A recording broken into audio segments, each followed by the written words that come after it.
2021 সালে একদম সবাই বিজেপিকে এগিয়ে রেখেছিল। গণনা কেন্দ্রে কারসাজি করে আইপ্যাকের কর্মীদেরকে ঢুকিয়ে তছনছ করেছিল, সেটা কিন্তু আমাদের তখন জানা ছিল না।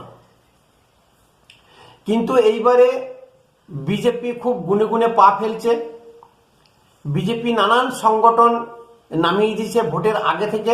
আমি যেভাবে ভোট করাই, যে আমার ভোট মেশিনারিজ আছে, সেইভাবে কিন্তু সম্ভব নয়। কারণ মমতা ব্যানার্জি পাক্কা খেলাড়ি, বহুদিন ধরে রাজনীতি করছে। এই যে জ্ঞানেশ কুমার ধীরে ধীরে এবং প্রশাসন এমন ভাবে লাগিয়েছে যেন এখানে একটা যুদ্ধকালীন তৎপরতা। পশ্চিমবঙ্গে সাজোয়া গাড়ি, বোম স্কোয়াড গাড়ি আর এত ক্যাব এর আগে পশ্চিমবঙ্গে কিন্তু নামেনি। শেষ মুহূর্তে একটা দাবাং এনকাউন্টার স্পেশালিস্ট অফিসারকে নামিয়ে দিয়ে এক রাতে ঘুম ছুটিয়ে দিয়েছে।